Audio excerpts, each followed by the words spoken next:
Huminto ka muna sandali at makinig ng mabuti. Ang sasabihin ko sa iyo ay maaaring tunog kabaliwan, kahit salungat sa lahat ng iyong natutunan, ngunit ito ang pinakatotoong katotohanan, lahat ng itinuro sa iyo tungkol sa tagumpay ay mali. Hindi ito tungkol sa diploma, hindi rin ito sa pagtatrabaho ng sobra, at lalong hindi ito sa swerte. Natuklasan ko ito sa pinakamahirap na paraan, noong wala akong kahit ano, walang pera, walang direksyon, at wala ring kumpiyansa sa sarili. Pero sa loob lamang ng ilang taon, nakalabas ako sa ganap na pagkakalugmok at nagsimulang kumita ng mahigit sa 50 milyong piso bawat taon. Paano ko nagawa yon? Sa pamamagitan lamang ng paglalapat ng isang bagay na mas mababa sa 1% ng mga tao sa mundo ang may tapang nasubukan. Ngayon, sagutin mo ako, paano kung lahat ng itinuro sa iyo tungkol sa kung paano yumaman ay isang kasinungalingan? Paano kung sapat na ang baguhin lamang ang isang ideya, isang tanging ideya, upang tuluyang mabago ang iyong kapalaran?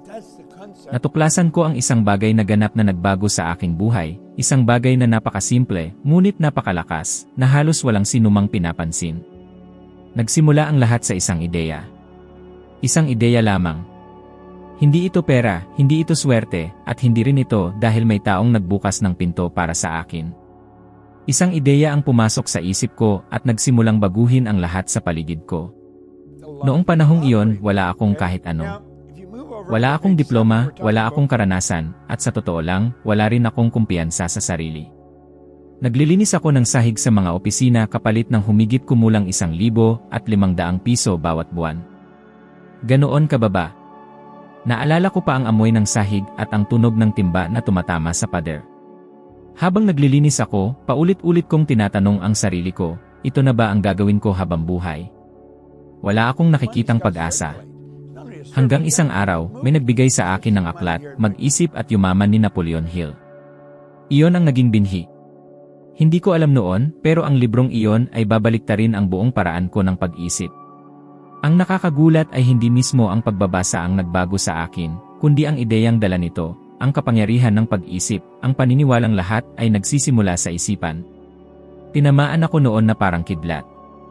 Sa unang pagkakataon, napagtanto ko na hindi pala ang mundo ang humahadlang sa akin, kundi ako mismo, sa paraan ng aking pag-isip. Dati, naniwala akong ang mga taong may swerte, may koneksyon, o may edukasyong mataas lamang ang nagtatagumpay. Pero paano kung hindi ganoon? Paano kung ang tunay na sandali ng pagbabago sa buhay ng isang tao ay nakasalalay lang sa kakayahan niyang maniwala sa isang ideya at kumilos ng may pananampalataya rito? Sinubukan ko ito. Kumuha ako ng papel at nagsulat ng isang layunin. Wala namang espesyal. Ang gusto ko lang ay makalabas sa pagkakautang. Iyon lang. At alam mo ba kung ano ang nangyari? Sa loob ng ilang buwan, unti-unting gumalaw ang mga bagay sa paraang hindi ko pa kailanman nakita noon. May mga taong biglang dumating. May mga pagkakataong hindi ko sana mapapansin, ngunit ngayon ay malinaw kong nakita. Na-promote ako. At di naglaon, nagtayo ako ng sarili kong negosyo sa paglilinis. Sa unang taon, kumita ako ng mahigit 5 milyong piso. Sa panahong iyon, halos wala pa akong alam sa pamamahala ng pera. Hindi ako naging mas matalino, hindi rin ako nag-aral ng negosyo.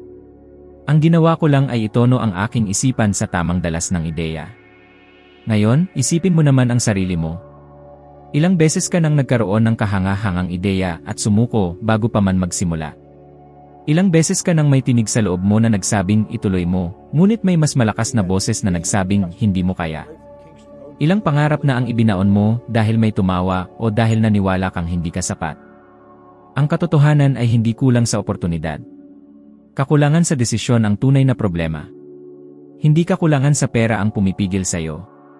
Ang kulang ay ang dedikasyon mo sa isang ideya.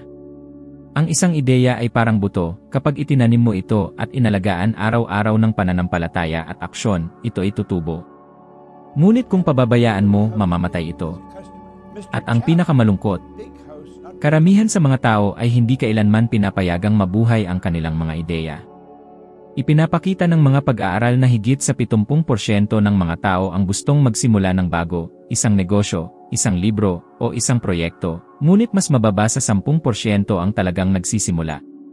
At sa mga yon, mas mababa pa sa 2% ang nagpapatuloy hanggang dulo. Ano ang pinagkaiba ng 2% iyon? Hindi ito swerte. Ito ay focus. Ito ang kakayahang panatilihin buhay ang ideya kahit walang nangyayaring kapansin-pansin. Natutunan ko yon noong ako ay nag-iisa, may hawak na walis at pusong puno ng takot. Nagpasya akong kung iyon lamang ang pagkakataon ko, gagawin kong ginto. At ganoon nga ang nangyari. Hindi dahil kakaiba ako, kundi dahil hindi ko hinayaang mamatay ang ideya.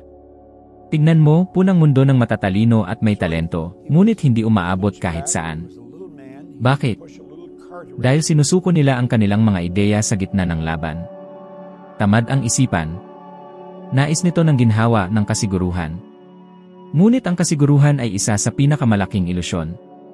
Ang tunay na seguridad ay dumarating lamang kapag natutunan mong magtiwala sa kakayahan mong lumikha. At ang paglikha ay nangangailangan ng tapang. Tapang na maniwala sa isang bagay na wala pang nakakakita. Tapang na magpatuloy kahit lahat ay laban sa iyo.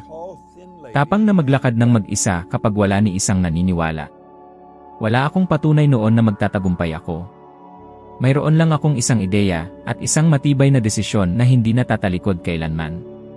Ngayon, gusto kong pag-isipan mo ito. Ano ang ideyang matagal nang kumakatok sa iyong isipan sa loob ng mga linggo, buwan o taon? At bakit mo patuloy pa ring binabaliwala yon? Ang ideyang iyon na dumarating tuwing gabi, sa katahimikan, at agad mong tinataboy sa pagsasabing hindi pa ngayon. Maaaring ito ay ang pagnanais mong magsulat ng isang aklat. Maaaring ito ay ang pangarap mong magbukas ng sariling negosyo. O baka naman ito ay ang matinding hangaring baguhin ng buo ang iyong karera. Ngunit hayaan mong itanong ko sa iyo, ano ba talaga ang mawawala sa iyo kung susubukan mo? At higit pa rito, ano ang mawawala sa iyo kung hindi mo kailanman susubukan?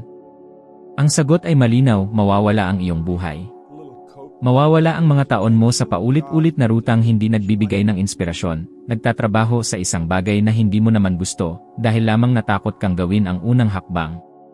Noong nagsimula ako, wala akong ideya kung paano sisimulan. Ngunit nagsimula pa rin ako. At iyan mismo ang pagkakaiba ng mga nangangarap sa mga tunay na kumikilos. Karamihan sa mga tao ay naghihintay munang makaramdam ng kumpiyansa bago kumilos, pero ang katotohanan ay ang kumpiyansa ay bunga ng pagkilos, hindi ang sanhi nito. Hindi mo kailanman mararamdaman na handa ka bago ka magsimula. Mararamdaman mong handa ka lamang pagkatapos mong magsimula. Ako mismo ang patunay nito. Noong binuksan ko ang aking negosyo, wala akong alam tungkol sa pamamalakad. Umaasa lang ako sa kutob at karanasan. Marami akong nagawang pagkakamali. Pero bawat pagkakamali ay nagturo sa akin ng isang bagong aral. At habang mas kumikilos ako, mas nagiging malinaw ang landas ko. Ang pagkilos ay lumilikha ng direksyon. Ang direksyon ay lumilikha ng resulta. At naakit mo lamang ang mga bagay na tumutugma sa iyong enerhiya. Kaya kapag sinabi mong wala akong pera, nauunawaan ng universo na gusto mong manatiling walang pera. Kapag paulit-ulit mong sinasabi na mahirap ang sitwasyon, iniisip ng universo na nais mong maranasan ang higit pang kahirapan. Hindi mo naakit ang gusto mo, naakit mo kung sino ka. At kung sino ka ay tinutukoy ng mga ideyang nangingibabaw sa iyong isipan. Dahil dito, kinailangan kong baguhin ang buong paraan ng pag-isip ko. Nagsimula akong kumilos, magsalita, at mag-isip tulad ng isang taong may kasaganaan, kahit pa sinasabi ng aking bangko ang kabaligtaran. Sa simula, tila kabaliwan. Sinasabi ko sa aking sarili, isa akong taong mayaman. Isa akong taong masagana. Ang pera ay malayang dumadaloy sa akin. At may mga araw na halos wala akong makain. Ngunit hindi ako tumigil. Alam kong ang universo ay tumutugon sa panginginig ng enerhiya, hindi sa itsura ng katotohanan. Unti-unti, nagsimulang magbago ang mga pangyayari. Dumating ang mga bagong tao, bagong ideya, bagong oportunidad. Lahat ay umiikot sa bago kong pananaw. Hindi ako naging mas matalino, naging mas mulat lamang ako. Ang kaibahan ng mga yumayaman at hindi ay kung saan nila inilalagay ang kanilang isipan. Ang ilan ay nakatuon sa kakulangan, samantalang ang iba ay nakatuon sa paglikha. Habang may mga taong tinitingnan ang pera bilang problema, may mga taong nakikita ito bilang kasangkapan ng paglago. At ang simpleng pagbabagong iyon sa pananaw ang nagbabago ng lahat. Kaya hindi nakapagtataka kung bakit maraming may mataas na pinag-aralan, ngunit walang layunin, at may mga simpleng tao na ginagabayan ng isang ideya at nakapagtatayo ng mga kaharian. Hindi katalinuhan ang lumilikha ng yaman, kamalayan ang tunay na lumilikha. At ang kamalayan ay ang pagkaunawa na ikaw ang pinagmumulan ng lahat ng bagay. Kapag binago mo ang iyong pananaw tungkol sa pera, nagbabago rin ang paraan ng pagdating nito sa iyo. Ang mga oportunidad ay lumilitaw hindi dahil dati wala sila, kundi dahil ngayon mo na sila kayang makita. Ang antas ng iyong kamalayan ang nagtatakda kung ano ang iyong napapansin. Kapag nakakulong ang isipan mo sa kakulangan, kahit ginto na ang nasa harap mo, hindi mo pa rin ito makikita. Natutunan kong ang tunay na trabaho ay hindi ang maghabol sa pera, kundi ang pagtrabahuhin ang sarili. Linisin ang lente ng iyong isipan hanggang sa makita mo ang mundo sa bagong liwanag. Kapag tinaas mo ang antas ng iyong pag-iisip, tumutugon ang universo. At ito ay isa sa mga batas na hindi kailanman nagkakamali, matatanggap mo lamang ang handa kang tanggapin. Kaya kung nais mong magkaroon ng higit pa, kailangan mo munang maging higit pa. Tumigil akong sukatin ang aking talino batay sa resulta, at sinimulang sukatin ito sa aking kakayahang lumikha ng mga bagong ideya. Ang pagkamalikhain ang pinakadalisay na anyo ng katalinuhan, at taglay ito ng bawat isa sa atin. Ang problema ay ang takot, pagkakasala, at mga paniniwalang pumipigil na siyang sumasakal sa kapangyarihang ito. Ngunit sa sandaling makalaya ka mula sa mga iyon, ang iyong isipan ay nagiging matabang lupa kung saan umuusbong ang mga bagong pagkakataon. Isipin mo ito, ilang tao ang kilala mong mas masipag at mas matalino kaysa sayo, ngunit hindi pa rin nila nakukuha ang buhay na gusto nila. At ilang tao naman ang may mas kakaunting kakayahan, ngunit nabubuhay ng may kalayaan at kasaganaan. Ang pagkakaiba ay nasa loob.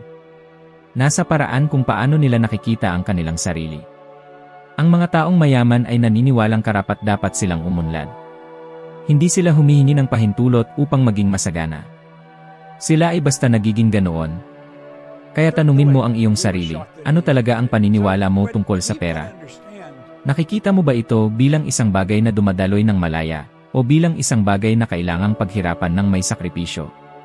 Ang relasyon mo sa pera ay salamin ng relasyon mo sa buhay. Kapag iniisip mong kulang ang pera, mabubuhay kang may takot. Kapag nauunawaan mong ang pera ay enerhiya, mabubuhay kang may tiwala. Inabot ako ng maraming taon bago ko tunay na naunawaan ito, ngunit ngayon, masasabi ko ng may buong paniniwala, ang tagumpay ay hindi nakabatay sa kung gaano karami ang iyong nalalaman, kundi sa kung gaano kalalim ang iyong paniniwala sa sarili mong kakayahang lumikha. Ang panlabas na mundo ay wala kundi refleksyon ng kung ano ang tinatanggap mo sa iyong kalooban bilang totoo. Kapag binago mo ang iyong katotohanan, nagbabago rin ang mundo sa paligid mo. Sa sandaling iyon mo mauunawaan, hindi kailanman tungkol sa talino, kundi tungkol sa kamalayan. Sa mahabang panahon, nabuhay ako na parang nakakulong sa isa sa pinakamatahimik, ngunit pinakamasidhing bilangguan na maaaring danasin ng isang tao, ang labis na pagnanais na mapasaya ang iba. Akala ko noon, kailangan kong maging taong gusto nilang makita. Patuloy kong sinusubukang umayon sa imaheng nililikha ng mundo tungkol sa kung sino ako dapat. Ngunit gaano man ako magsikap, hindi kailanman ito sapat. Para bang tumatakbo ako sa isang treadmill, pagod na pagod, pinagpapawisan, ngunit nananatili sa parehong lugar. Umiti ako kahit gusto kong umiyak. Sumang-ayon ako kahit alam kong mali. Ginawa ko ang tamang bagay para sa iba, kahit batid kong nilalabanan ko ang sarili kong katotohanan. At unti-unti nitong kinakain ang kaluluwa ko. Tanda ko pa ang araw na nagsimulang magbago ang lahat. Nasa dulo ako ng isang malaking bulwagan na puno ng mga tao, pinapanood ang isang lalaki sa entablado. Ang pangalan niya ay Bill Gove. Nagsasalita siya na may presensyang parang kayang utusan ang hangin sa paligid. Nabibighani ang lahat sa bawat salitang lumalabas sa kanyang bibig. Pinagmamasdan ko siya ng may paghanga at kaunting inggit. Naisip ko, kung makapagsalita lang ako gaya niya, kung mayroon lang akong ganoong kumpiyansa, siguradong ibang-iba na ang takbo ng buhay ko. Ngunit sa kaibuturan ko, naroon ang matinding takot, takot na mapahiya, takot na hindi tanggapin, takot na ipakita kung sino talaga ako at matuklasang hindi iyon sapat. Habang nalunod ako sa mga takot na iyon, bigla niyang sinabi ang isang bagay na parang tumagos sa dibdib ko, kung gusto mong maging malaya, kailangan mong maging totoo sa sarili mo. Sa sandaling iyon, tila huminto ang oras. Napagtanto kong hindi ko kailanman naging totoo ang sarili ko. Ako ay produkto lamang ng mga inaasahan ng iba, ng gusto ng aking pamilya, ng pinapayagan ng lipunan, at ng iniisip kong nais makita ng mga tao. Doon ko naunawaan, hindi ako malaya. Ako'y simpleng nabubuhay, hindi tunay na umiiral. Marami sa atin ang nabubuhay ng ganito, nakakulong sa isang di nakikitang bilangguan.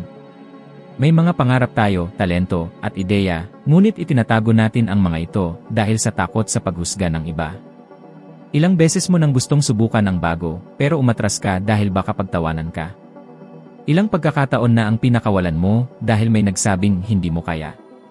At ang pinakamasakit sa lahat, ilang beses mong pinaliit ang sarili mo para magkasya sa mga sitwasyong masikip, sa mga relasyong nakakasakal, o sa mga trabahong unti-unting pumapatay sa kaluluwa mo para lang tanggapin ka. Ang pagnanais na tanggapin ay isa sa pinakamalalim na pangangailangan ng tao. Mula pagkabata, tinuturuan na tayong hanapin ang pag-apruba, isang papuri ng guro, isang ngiti ng kaibigan, o isang pagkilala mula sa amo. Ngunit kapag ang paghangad ng pag-apruba ang naging sentro ng iyong buhay, nawawala ang pinakamahalagang bahagi mo, ang iyong pagiging totoo. At napakataas ng halaga ng kapalit nito. Dahil ang pagpapasaya sa iba ay maaaring magbigay ng pansamantalang ginhawa, ngunit ang mamuhay sa buhay na hindi mo tunay na pag-aari ay parang dahan-dahang kamatayan. Sa loob ng maraming taon, dinala ko ang bilangguang iyon sa loob ko. Hindi ko gustong mapansin. Ayaw kong magkamali. Ayaw kong husgahan. Ngunit sa pagtatangkang maging lahat para sa lahat, tuluyan kong nakalimutang maging ako para sa aking sarili. Naalala ko isang gabing pag-uwi ko, lubos na pagod at walang sigla. Tumingin ako sa salamin at hindi ko na nakilala ang taong nandoon. Isang mukhang pagod, walang ningning at may mga matang punang takot. Doon ko sinabi sa sarili ko, tama na. Hindi na ako mabubuhay para lamang magustuhan ng iba. Tuklasin ko kung sino talaga ako. At kung mayroong maistorbo, hayaan na silang maistorbo. Ang desisyong iyon ang nagbago ng lahat. Ngunit hindi iyon naging madali. Kapag pinili mong maging totoo sa sarili mo, tutugon ang mundo. Yung mga taong dati mong kaibigan, unti-unting lalayo. Yung iba, sisimulang husgahan ka, tatawagin kang mayabang, ilusyonado, o walang koneksyon sa realidad. Naranasan ko lahat ng iyon. Umalis ang ilang kaibigan, tinawag akong baliw ng ilang kamag-anak, iniiwasan ako ng ilang katrabaho. Pero alam mo kung ano ang mas masakit kaysa sa paghusga? Ang patuloy na pamumuhay sa kasinungalingan. Ang pagiging totoo ay nangangailangan ng tapang na magsabing hindi kapag inaasahan ng lahat na magsasabi ka ng tapang na tumayo kapag gusto ng mundo na lumuhod ka, tapang na ipakita ang iyong mga kahinaan at tanggapin na hindi mo kailangang maging perpekto. At ang tapang na iyon ay nagmumula sa isang lugar, ang pagkilala sa sarili. Kapag nagsimula kang maunawaan at pakinggan ang sarili mo ng totoo, nagbabago ang lahat. Hindi ka nagaanong naapektuhan sa sinasabi ng iba dahil nauunawaan mo na ang sarili mong halaga. Dito nagsimula ang tunay kong paglaya mula sa loob. Hindi ko kailangang magrebelde sa mundo, kailangan ko lang itigil ang pakikipaglaban sa sarili ko. Nagsimula ako sa maliliit na hakbang, sinasabi ko ang totoo kong iniisip kahit nanginginig ang tinig ko. Gumagawa ako ng mga desisyong naayon sa gusto ko, hindi sa gusto ng iba. At alam mo ba kung ano ang nangyari? Ang buhay ay unti-unting tumugon. Dumating ang tamang mga pagkakataon. Lumapit ang mga tunay na tao. Lahat ay nagsimulang umayon, na parang hinihintay lang ng sansinukob na umayon muna ako sa aking sarili. Ngunit bago ko narating iyon, kinailangan kong harapin ang takot na hindi tanggapin. Marahil ito ang pinakamatinding takot na nararanasan ng tao, ang takot na hindi mahalin. Ang takot na hindi kabilang. Ang ganitong uri ng takot ang siyang pumapatay sa napakaraming talento sa katahimikan. Ito ang dahilan kung bakit maraming matatalinong tao ang nagtago sa maliliit na buhay. Kinailangan kong maunawaan na ang pagtanggi ay hindi katapusan ng mundo, isa lamang itong patunay na ako ay nasa landas ng pagiging totoo sa sarili. Sa tuwing may lumalayo sa akin, pinaalala ko sa aking sarili, ang pagtanggi ay palatandaan lamang na hindi pa handa ang taong iyon sa katotohanang dala ko. Natutunan ko rin ang isang napakahalagang aral, kapag nabubuhay ka upang palaging magpasaya sa iba, kailanman ay hindi mo sila tunay na napapasaya. Dahil nagbabago ang mga pamantayan, nag-iba ang mga opinyon, at kailanman ay hindi sasapat ang iyong pagsisikap. Ngunit kapag naging totoo ka sa iyong sarili, ang mundo mismo ang mag-aangkop sa iyo. Ang mga tamang tao ay mananatili at ang mga hindi tama ay aalis. At iyon ay isang biyayang nakatago sa anyo ng pagkawala. Naalala ko ang unang pagkakataon na ako ay tumuntong sa entablado upang magsalita. Puna ko ng takot. Nanginginig ang aking mga kamay, kumakabog ang aking boses, at tila sinasabi ng bawat bahagi ng katawan ko na umatras na lang ako. Ngunit hindi ako umurong. Nagpatuloy ako. At nang simulan kong magsalita, napagtanto ko ang isang bagay, hindi ko kailangang maging perpekto, kailangan ko lamang maging totoo. At doon nagsimula ang koneksyon sa mga tao. Dahil ang katotohanan ay may sariling dalas, kapag nagsasalita ka mula sa iyong kaluluwa, nararamdaman ng iba. Nakikita nila ang kanilang sarili sa iyo. Iyan ang dahilan kung bakit ang pagiging ikaw mismo ay ang pinakamakapangyarihang anyo ng kalayaan. Kapag tumigil kang subukang pasayahin ang lahat, unti-unting nawawala ang lakas ng takot. Nagsisimula kang mabuhay ng mas magaan, mas may layunin at mas may kagalakan. Natutuklasan mong hindi mo kailangan ng pag-apruba ng iba kapag may kapayapaan ka sa loob. At ang iyong buhay ay nagiging refleksyon yon. Tanungin mo ang iyong sarili, sa ilang bahagi ng iyong buhay ka pa rin nagpapanggap na ibang tao. Ilan sa mga bahagi mo ang nakakulong sa pagsisikap na mapanatili ang katahimikan sa labas habang nagkakaroon ng digmaan sa loob. Dahil tiniyak ko sa sarili ko, mataas ang halaga ng pagiging totoo, ngunit ang halaga ng mabuhay nang wala ito ay hindi kayang tiisin. Nang tuluyan kong pinili na maging ako, lahat ay nagbago. Tumigil akong mabuhay sa takot at nagsimulang mamuhay sa katotohanan. At ang nakakagulat, kapag totoo ka, nagiging inspirasyon ka sa iba upang gawin din yon. Nakakahawa ang kalayaan. At iyan ang nais kong maramdaman mo ngayon, ang kalayaan na maging ikaw mismo. Dahil kapag pinalaya mo ang iyong sarili mula sa mga inaasahan ng iba, hindi lamang nagbabago ang iyong buhay, kundi pati ang mundo sa paligid mo. Matagal na panahon kong itinuturing na kaaway ang pagdududa. Inagawan niya ako ng mga oportunidad, pinigilan akong lumago, at muntik nang sirain ang aking tiwala sa sarili. Akala ko noon na takot ang problema, ngunit natuklasan kong ang takot ay anyo lamang ng pagdududa. Dumadating ang takot kapag pinangungunahan ng pagdududa ang isipan. At tuso ang pagdududa, hindi ito dumarating na malakas, kundi pabulong. Iyon ang boses na nagsasabing, paano kung hindi magtagumpay? Paano kung mabigo? Paano kung hindi ako sapat? Matagal akong binihag ng tinig na yon at marahil bihag ka rin nito ngayon. Naalala ko ang panahong napakababa ng kumpiyansa ko sa sarili na iniiwasan kong magtanong sa harap ng iba. Dumadalo ako sa mga seminar, nagbabasa ng mga aklat, nakikinig sa mga talumpati, ngunit kailanman ay hindi ako nagtataas ng kamay. Hindi dahil wala akong tanong, kundi dahil takot akong magmukhang hangal. Mas pinili kong umalis na walang naunawaan kaysa ipakita na ako'y hindi alam ang lahat. Isa itong maliit na gawi, ngunit sumasalamin sa malalim na takot, ang takot na magkamali. Pinaniwala ako ng pagdududa na kapag ipinakita ko ang aking kahinaan, iisipin ng mga tao na ako ay mahina. Ngunit ang totoo, ang pagtatago ng aking mga pagdududa ang lalo pang nagpapahina sa akin. Nang nagsimula akong magtrabaho kasama si Earl Nightingale, natutunan ko ang isang bagay na lubos na nagbago sa aking pananaw sa buhay. Sinabi niya sa akin, madalas minamaliit ng mga tao ang kaya nilang gawin, at pinapalaki naman nila ang kakayahan ng iba. Tumimo yun sa akin, sapagkat eksakto nitong inilalarawan ang ginagawa ko. Pinaniwala ko ang sarili ko na mas may talento, swerte, o talino ang iba kaysa sa akin. At sa hindi ko namamalayan, pinakain ko ng lakas ang pagdududa, na parang ito ay katotohanan. Doon ko napagtanto, ang pagdududa ay isang nakakahikayat na kasinungalingan.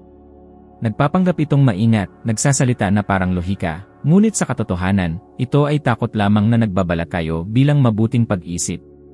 Matagal akong nag-alinlangan bago simulan ang una kong negosyo. Paulit-ulit kong iniisip, paano kung mabigo? Paano kung mawala sa akin ang lahat?